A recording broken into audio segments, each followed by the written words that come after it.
Alerte coronavirus. Attention, attention, le coronavirus se transmet très facilement et fait des ravages. Pour l'éviter, le port du masque de protection est obligatoire en tout lieu. Dans l'administration publique ou privée, dans les réunions, les rencontres, dans les marchés, les magasins, les boutiques et lors des déplacements, le port du masque est obligatoire. Même dans les lieux privés, dès lors que l'on n'est pas seul, le masque doit être le fidèle compagnon. Mais attention, le port de masque de protection ne dispense nullement d'appliquer les autres mesures de prévention, notamment le lavage des mains à l'eau et au savon et l'observance de la distance de sécurité sanitaire d'au moins 1 mètre entre personnes. Enfin, s'abstenir de porter des gants en vue du lavage régulier des mains à l'eau et au savon ou de l'application de gel hydroalcoolique. Pour tout savoir sur l'épidémie du coronavirus au Bénin, rendez-vous sur le site web www.gouv.bj/coronavirus. Ceci est un message du gouvernement de la République du Bénin. Bonjour à tous, dans l'actualité ce 13h. Comme annoncé hier, le président de la République a prononcé son 5e discours sur l'état de la nation, un discours qui retrace les progrès du Bénin, bien sûr, les aspects à améliorer, les détails dans ce journal. Porto Novo rayonne désormais grâce à la mise en œuvre du PAG. La capitale politique du Bénin est en pleine réhabilitation. Des chantiers s'y étendent jusqu'à la frontière avec le Nigeria. On en parle dans cette édition. Et puis, le projet de calendrier de la présidentielle au Bénin a fait l'objet d'une étude ce mardi, un exercice qui a réuni les responsables de la Sénat et les autres composantes impliquées dans l'organisation de ces élections.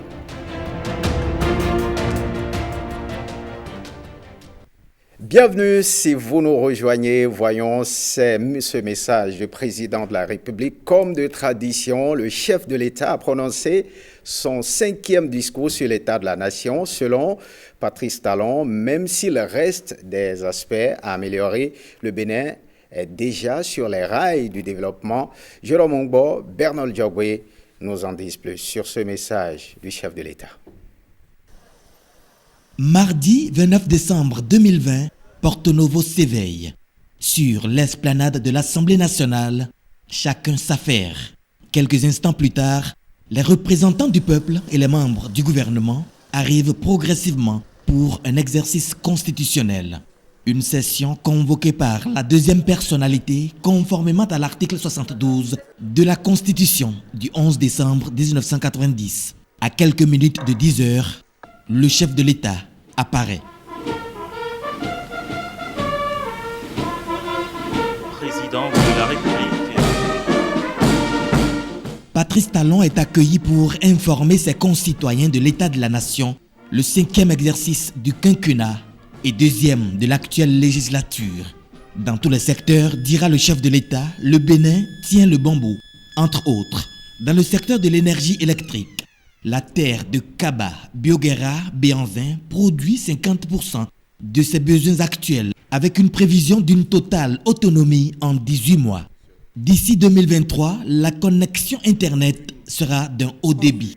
Côté infrastructure routière, la dynamique imprimée permettra à chacun d'être témoin de ce qui était un luxe lointain improbable. Domaine des infrastructures administratives, marchandes, socioculturelles et sportives, le Bénin est en passe de disposer d'un patrimoine considérable. Cependant, le système éducatif est encore préoccupant. Notre système éducatif forme la plupart de nos enfants au chômage et n'offre pas à notre économie la main-d'œuvre qualifiée dont elle a besoin pour se développer et créer de la richesse. Il urge de remédier à cela en remplaçant la majorité de nos établissements secondaires et universitaires actuels par des collèges, des lycées et des écoles supérieures techniques et professionnelles. Cette réforme est déjà engagée, Monsieur le Président. Elle sera bientôt popularisée, sachant que des investissements massifs sont déjà en cours de mise en œuvre dans ce secteur si important pour notre vie, pour notre développement. L'environnement économique du Bénin dispose désormais des atouts d'investissement, tant national qu'international, gage de création d'emplois. En outre, le sous-secteur des petites et moyennes entreprises, comprenant les artisans et les exploitants agricoles, bénéficie depuis peu d'importantes lignes de financement et de garantie mises en place par l'État. Quant à l'emploi, il est à noter, Monsieur le Président, que le taux de chômage reste élevé malgré le grand nombre d'emplois créés dans notre pays ces dernières années, aussi bien dans le secteur privé que public. Mais l'espoir du plein emploi est désormais permis à moyen terme en raison de notre nouvelle dynamique globale et surtout de notre nouvelle vision éducative. Depuis 2016, ce qui pour le chef de l'État est caractéristique de l'État de la nation est le nouvel état d'esprit, le retour de la morale dans l'action publique.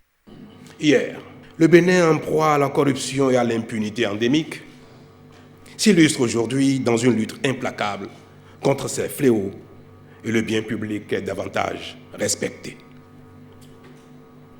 Nous avons cessé de dilapider nos ressources qui sont désormais consacrées à la construction de notre pays.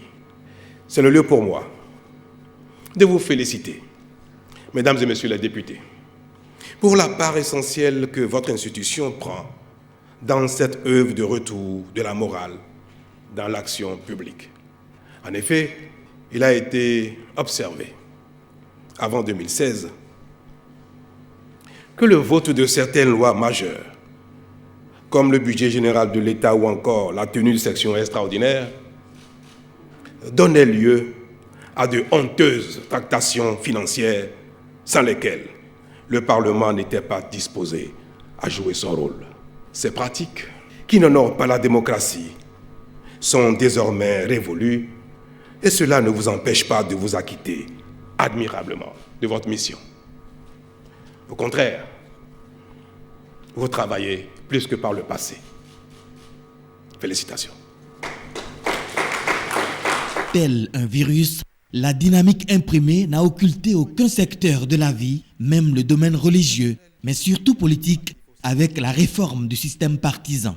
Avec ces nouvelles règles d'organisation des partis politiques et des compétitions électorales, que les élections communales de mai 2020 ont eu lieu, favorisant une grande cohésion au sein des conseils communaux et augurant de fait d'une plus grande qualité de l'action publique. Le prochain rendez-vous pour éprouver ces nouvelles règles, c'est la présidentielle d'avril 2021, à l'occasion de laquelle je ne doute pas que nos compatriotes auront le choix entre plusieurs projets de société. Ce sera alors la fête de la démocratie, plus que jamais au service du développement durable de notre cher pays.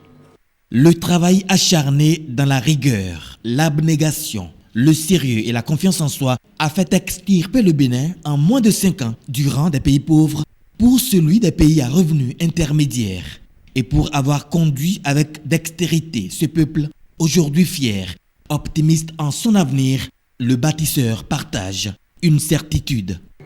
Notre pays est désormais sur le chemin du développement, enfin. C'est cette certitude de renaissance de notre pays que je souhaitais tout simplement partager avec vous et avec l'ensemble de nos compatriotes en cette fin d'année 2020. L'attention de la représentation nationale est impactée par l'humilité de l'artisan, de la métamorphose. Monsieur le Président de la République, votre humilité habituelle nous dit toujours que c'est à notre actif, nous tous, c'est tout le peuple. Mais il a fallu quelqu'un pour penser. Il a fallu quelqu'un pour impulser. Il a fallu quelqu'un pour accepter le sacrifice de tout ce qui peut nous ou vous contrarier pour affronter les écueils.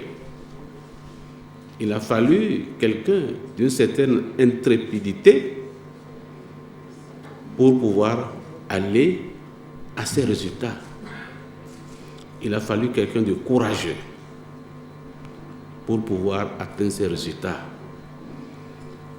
Humble, d'accord, Mais il faut être réaliste et pragmatique. Au nom de tous les députés, nous vous en savons gré. Nous en savons gré pour avoir été courageux, pour avoir été intrépide face aux aspérités et face aux écueils qui étaient dressés sur le chemin. Merci pour ce compte rendu succinct, sobre, digne, mais réaliste, et surtout pour nous avoir sorti le Bénin du sous-développement. Le Bénin, désormais sur les rails du développement malgré les écueils de toute nature, le président Patrice Talon l'attribue à tous ses concitoyens qu'il a salués pour les sacrifices consentis. Eh bien, pour le ministre de la Communication, porte-parole du gouvernement, ce discours résume bien les progrès notés depuis l'avènement du président Patrice Talon. Écoutons Alain Orunla au micro de Ricardo Loïc-Pekou. Ce discours a fait un tour synthétique mais réaliste des progrès que nous avons faits. Ces progrès qui ont été partagés par le président de la République dans le cadre de la tournée qu'il a engagée pour rencontre au Béninois, et donc il n'y avait pas de surprise sur les acquis de la nation.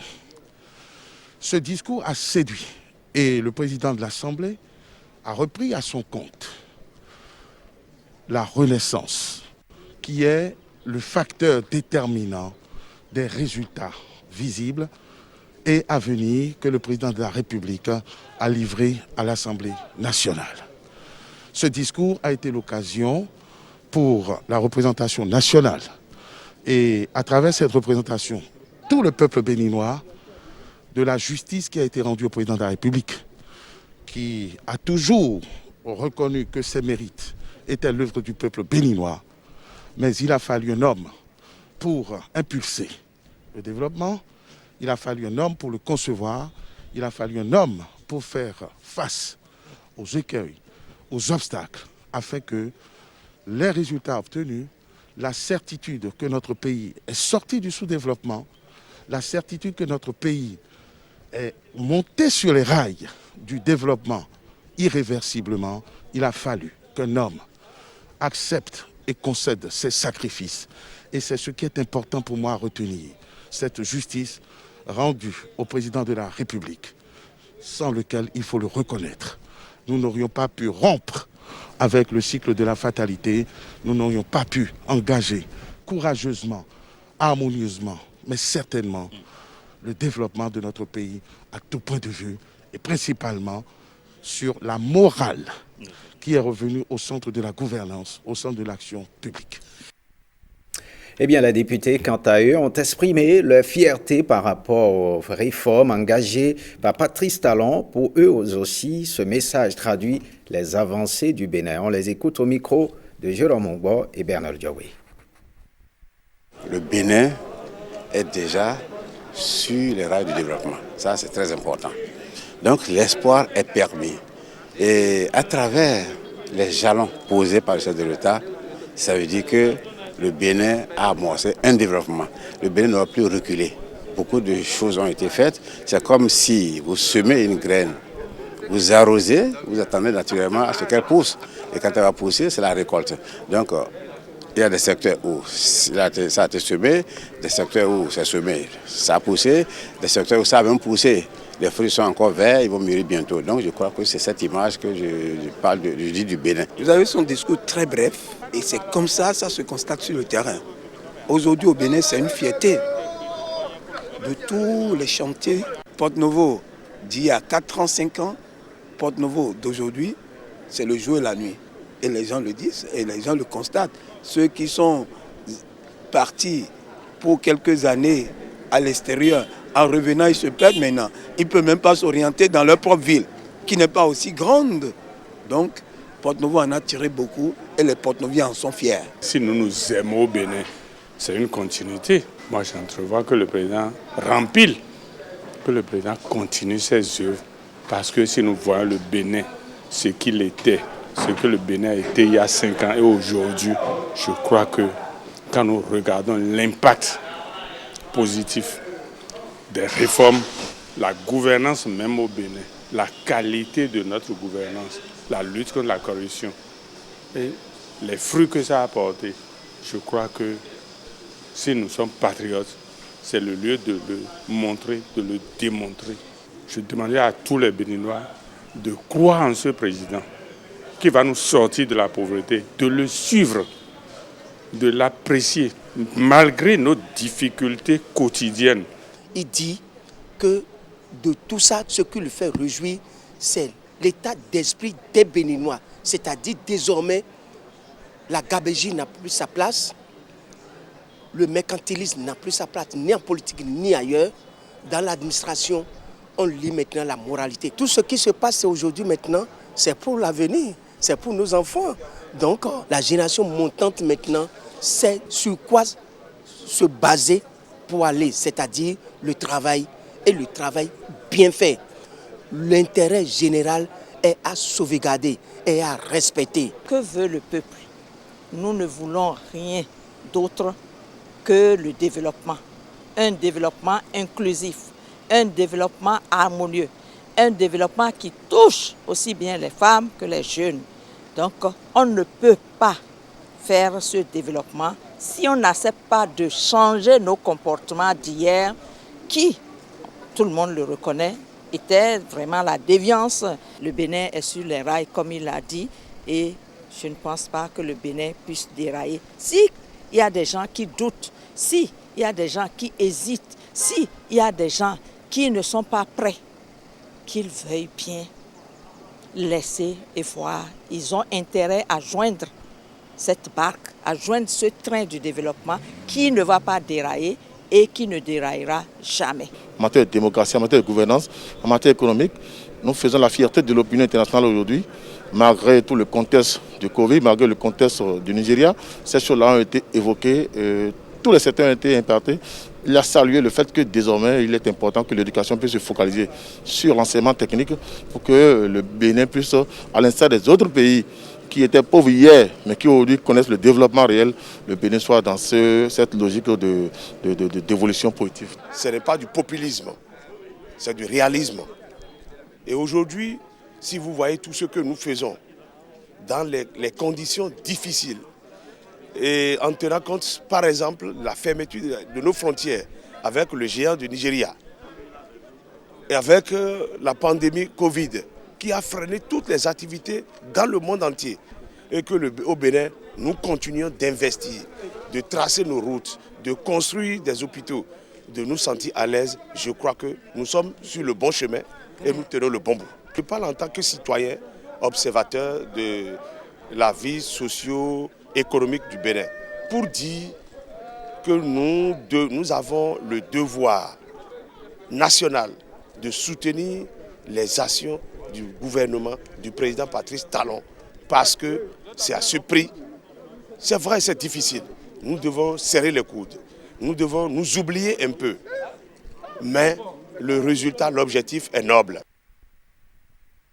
À présent, cette tournée nationale du chef de l'État, Patrice Talon, a parcouru 60 communes sur les 77 que compte le Bénin, un exercice qu'apprécie le cadre de concertation des jeunes, Marcela Rossi et Augustin Boudou. Il n'est pas Dieu, mais il fait partie des meilleurs. Voici l'appréciation de ce jury de circonstances, le cadre de concertation des jeunes, CCJ. Ils évaluent l'ensemble des prouesses de Patrice Talon à la tête du Bénin depuis bientôt 5 ans et particulièrement la première phase de sa tournée de reddition de comptes. Après s'être pleinement consacré à la mise en œuvre du brillant programme d'action de gouvernement, il est aujourd'hui justifié que le chef du gouvernement aille rendre compte du travail accompli auprès des populations. Cette tournée s'apparente au respect absolu des principes d'une démocratie responsable, participative, solide et surtout axée sur la bonne gestion à l'aune d'une gouvernance en bonne santé. Mieux, c'est également le fruit d'une succession de réformes au nom de l'impératif d'efficacité dans l'action publique visant à réhabiliter un système politique qui n'arrive plus à tenir sa promesse d'amélioration continue de la vie des des populations. C'est à une réelle analyse que s'est livré ce creuset. Il évalue le résultat des milliers de kilomètres parcourus par le chef de l'État, aussi bien dans sa forme que dans son fond. Autant que tout le peuple béninois, le cadre de concertation des jeunes a suivi avec grand intérêt cette tournée présidentielle du chef de l'État qui a duré 1 mois. Nous avons pu constater avec grande satisfaction que le chef de l'État est resté modeste. Modeste parce que la tournée a été sobre. On n'a pas constaté une tendance vers la dilapidation des ressources de l'État afin de faire de l'impressionnisme ou illustrer le populisme. Du point de vue du contenu, du discours et du message adressé par le chef de l'État vis-à-vis de la population, nous avons remarqué beaucoup de sérieux, nous avons remarqué beaucoup d'invites à l'objectivité, au patriotisme et surtout au changement de mentalité. La mention semble très satisfaisante au terme de l'évaluation. Les 17 communes qui attendent de recevoir la visite du chef de l'État sont invitées à lui réserver un accueil chaleureux, l'ultime appel du cadre de concertation des jeunes. Autre actualité dans ce 13h, le projet de calendrier de la présidentielle 2021 est en pleine étude. Une séance de travail a réuni à cet effet les responsables de la Sénat et les structures impliquées dans l'organisation du scrutin, Gilles Danso et Igor Ayoso. La Sénat, Commission électorale nationale autonome, met en place le dispositif technique pour une bonne organisation des élections présidentielles d'avril 2021. Le projet de calendrier électoral a fait l'objet ce mardi d'une séance de travail entre les responsables de la Sénat et les représentants des institutions ou ministères concernés dans l'organisation de ce scrutin. Le Conseil des ministres a adopté le décret 2020-563 du 25 novembre 2020 portant modalité d'élaboration du calendrier électoral en République du Bénin. Il sera adopté par nous. La Sénat a élaboré son chronogramme d'activité à usage interne, bien entendu, et qui regroupe les différentes activités, y compris aussi les rencontres que nous aurons avec les OSC, avec les médias, dans le cadre de l'organisation de cette élection. De la publication du calendrier électoral jusqu'à la proclamation des résultats définitifs du second tour, aucun aspect n'a été occulté. Projet de calendrier, ça veut dire qu'il n'est pas encore finalisé et que ça avait besoin de recueillir l'avis, les amendements des autres parties prenantes. C'est ce qui a été fait ce matin pour essayer de confirmer les dates que vous aviez vues dans les tableaux qui ont défilé et en respectant les délais légaux qui sont contenus dans le code électoral. Donc une fois que cette étape est finie, le calendrier électoral pourra être publié et sera très utile aux autres parties prenantes pour leur permettre de suivre le processus électoral. Et les parties prenantes en termes d'institutions de la République impliquées dans le processus, les organisations de la société civile, les médias, etc.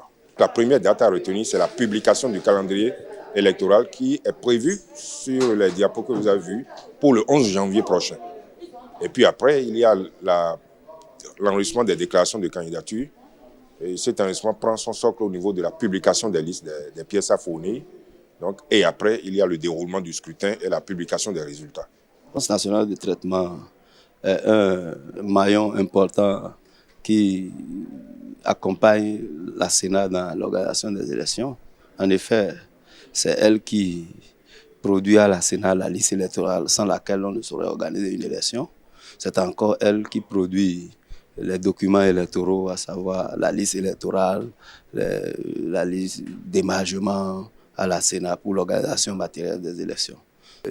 L'Agence nationale de traitement se retrouve conformément à la loi dans le calendrier qu'ils ont présenté. Les échanges ont porté sur le document tant sur la forme que sur le fond en attendant la version définitive. Retour à Porto Novo, la capitale politique du Bénin qui connaît une métamorphose. Des chantiers s'y étendent jusqu'à la frontière avec le Nigeria, le péage routier et ses impacts dans l'Ouémé Plateau. C'est une visite guidée signée Osia Sonovo et Bruno Rotepo. Bienvenue à la base vie of Mass de Porto Novo, Ponto. Je vous amène visiter les différents projets dans la ville de Porto Novo.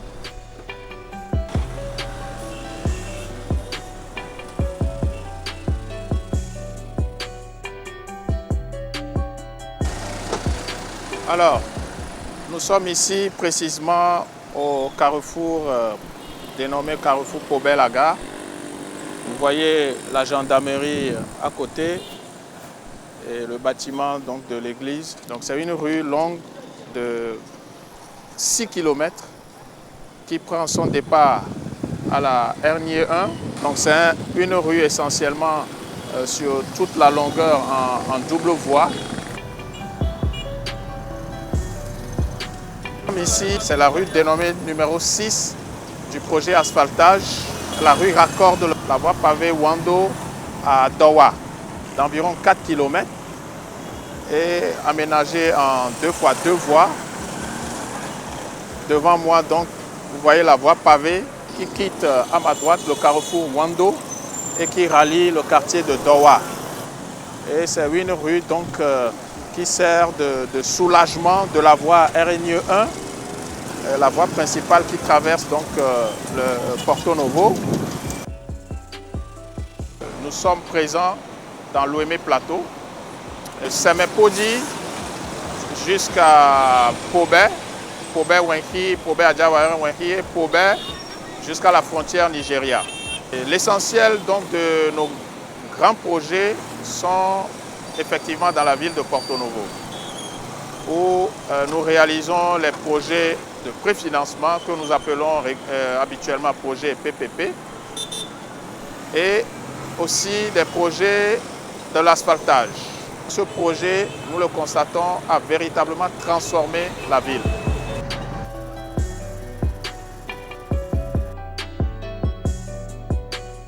Il y a des contraintes sur le site, c'est-à-dire pour libérer les assiettes, l'abattage des arbres et en même temps les réseaux, surtout les réseaux. Et le Covid-19, bien sûr, vraiment c'est une contrainte majeure pour nous.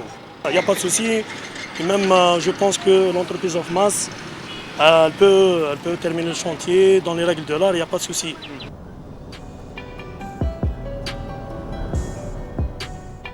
L'état actuel des travaux, Porto Novo Miserete est complètement achevé. La bretelle d'Akonaboué d'Anto est achevée à environ 60% pour un délai consommé de 50%.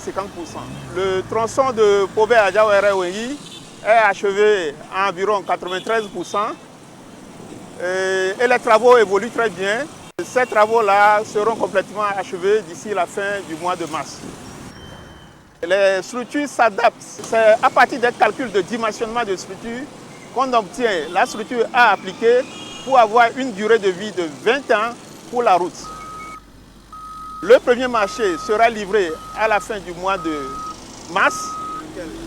Ça concerne le tronçon Pobé-Adjawara-Wenki dont on vient de parler, la bretelle d'Akonaboué, le tronçon de Porto Novo Miserete est achevé. Nous sommes en train d'attaquer maintenant les travaux confortatifs. Il suffit de circuler un peu dans la ville pour voir un peu ce qui se passe. Vous avez vu ici, par exemple, nous venons faire sport ici depuis des années, ça n'a jamais changé. Mais regardez, c'était une rue escarpée, accidentée. C'était une rue vraiment escarpée, accidentée. Et vous avez vu aujourd'hui le changement qui s'observe. Nous sommes très très fiers et que ce travail ne s'arrête pas. Au-delà même de l'asphaltage, parce que toute cette ville est à rebâtir. Ce qui se passe aujourd'hui, c'est du jamais vu. Aller vers Wando. J'ai enseigné pendant plus de 5 ans au de Wando, mais toutes les fois où on revenait, on était fatigué. Mais aujourd'hui, toutes les voies sont tracées. Le président actuel doit être encouragé. Il faut être ambitieux d'abord avant de le faire. Vraiment, je tire un coup de chapeau au gouvernement de Patrick Talon. Le programme d'action du gouvernement dans son volet pour la ville de Porto-Novo est une très grande opportunité par les nouvelles routes, un troisième pont et les infrastructures, les institutions qui vont être délocalisées à Porto-Novo. Très bonne nouvelle pour les affaires. Le président Talon Waïga, ndeye molo hawul mama kon kole kole ndo jo do molo ke tolo en tolo hunu ko hen tolo jabo tolo hunu ko do ali o en to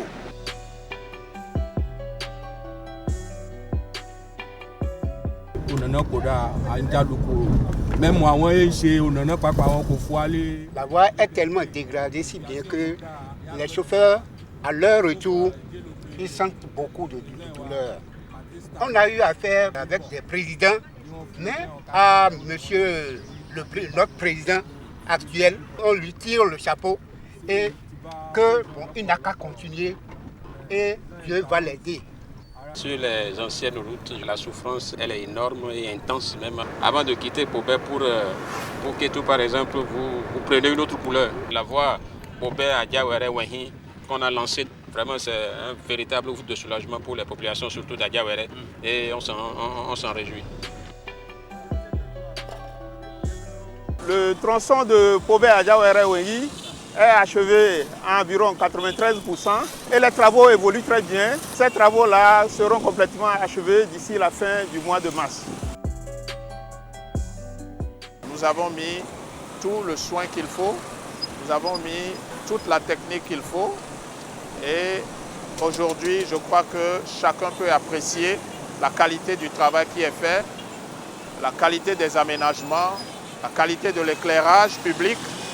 Et pour nous, c'est un encouragement pour achever également les autres travaux que le gouvernement a bien voulu nous confier, notamment le projet d'asphaltage et les autres aussi qui sont en train d'être réalisés. Ce journal se refait. Merci de l'avoir suivi. Bonne suite des programmes sur l'ORTB. Passe sans vous.